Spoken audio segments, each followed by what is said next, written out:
Good morning. Good morning. Welcome to the Pew. And happy election day. Happy election day. Whichever election. Nobody, because first of all, I don't know if I would love to vote, but I don't think I'm allowed to because I'm a convicted felon. Well, you were back in the day when you were registered to vote, do you remember voting?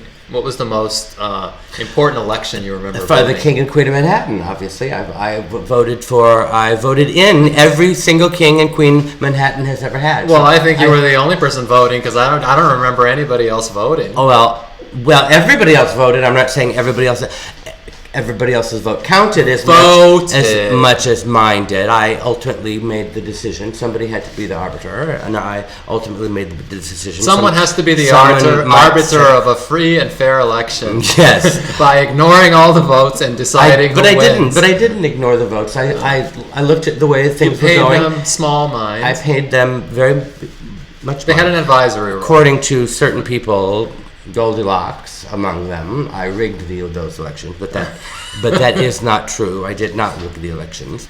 So you heard it here. Election advice from Michael Allen. All fair and square. Who are you voting? What? I'm probably going to vote for Does it really matter? Governor Cuomo. No, it doesn't. I really don't like Governor Cuomo, and I'm going to vote for him again because I think it's all just a waste of time. Challenger is any better. It's all a waste of time. Yeah, because I don't think anything will ever... I mean, I'm one of those people that I don't think anything will ever change. I mean, we have a black president, which, I thought that... I was one of those idiots that thought everything was going to change. Well, I didn't think that anything was going to change because of the fact that he's black, because you still have to remember that he's an Ivy League I know. So but I thought... Just like all the other presidents. I know, but I fell for the hope and change thing and felt like that because he was black... But things have changed. I mean, now we have universal health care. Oh, and gay marriage is going in the right direction. So, and I mean, things have changed. It's all incremental. Yeah, I don't think that would have happened with a Republican president. And we may have a female president. So the Democrats will have the first black and the first female president. And here is the latest change to the Pew, our commercial. And now a word from our sponsor. What's in, what's out, what it's all about. I know what the kids are like. What's good, what's bad. Welcome back to the Pew. Welcome back. So, one momentous thing that happened over the Halloween weekend is Michael's return to Clubland. Sort of. Keoki DJ'd at Scotto's Maskarave on Friday night on Halloween. Yeah, it was at Pacha. And it was.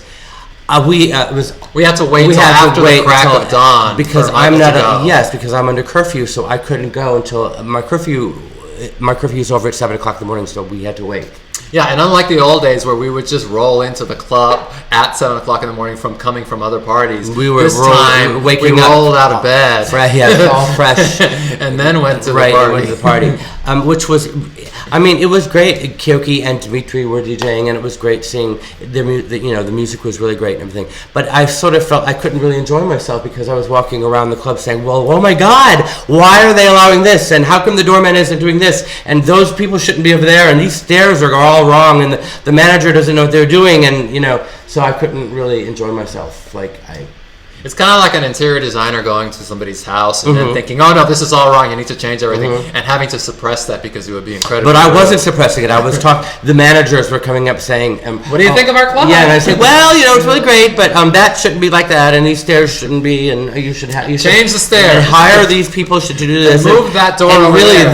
this space and the dance floor is all wrong, and it's not working. The flow is going wrong, and I don't have. There's not that feeling of electricity in the air." And what do you think? What did you think of the main big difference in clubs these days versus when we were going back before you went to prison? And that is that now pretty much everybody stares at the DJ while they're dancing versus the old days. Nobody really stared at the DJ. People were actually interacting and dancing. Did you notice that? No, I didn't. I noticed everybody staring at their phones. And I was staring at the DJ just because I was there with Keoki, but no, I didn't notice that at all. Oh, okay. Well, you weren't. I mean, we were all there with Keoki. I'm surprised you didn't notice that. We were all staring. We were talking to him. So I mean, I normally I would not have been up in the DJ booth talking to Keoki. I would have been off running around the club, but just because He actually didn't dance the whole time we were there. I was on the dance floor. Everybody was looking at the DJs. Okay, well, yeah, you know what? I spent probably like less than 5 minutes on the dance floor the whole time we were there because I spent 90 minutes. I was busy taking notes on what needed to What be, was wrong. what changes needed to be, and I was going to make a phone call Monday morning, first thing Monday morning, to make sure all those changes are made. So we can do another 69 seconds. Okay, so we're going to answer some questions from Kip Ballard. A question from Kip Ballard. He wants to know, he's not sure how he can get in touch with us besides doing it over comments. Well, I think at the end, doesn't it say something at the end? And isn't there something in the end? Yeah, well, it says, if you were to go onto the Pew's channel on wait a minute, YouTube, get in touch with us how? Like, do you by want to email? You can email us. You can email us. You can set what's comments. the email address? Well, the Which- email address is projectxarchive at yahoo.com, and that Okay. address is listed on the Pew's channel under email, and you can look that up right after you click the subscribe button. Okay, and Alabaster Express wants to know if we've discovered Lady Gaga since our release, and if we think she took aspects of the club kid culture to kick off her career. Yahoo. Discover her since, I was in prison. Well, I think that half her stylists used to be club kids. Half? I think all of her stylists used to be club kids at Disco 2000. All the people involved. some of the makeup artists, we Desi know and them, Zaldi yeah. and So Walt it's- and Kabuki and Richie. And That's why she they're looks all, the way she yeah, does. they're all because all club kids are designing her. They're all and designing styling her clothes, doing her because makeup. if you look at early Lady Gaga looks, they were not like that until she my friend. She could afford to hire our friends. Our friends, yes, exactly. So yes, I think that answer is yes. And now we will end the Pew when I say so.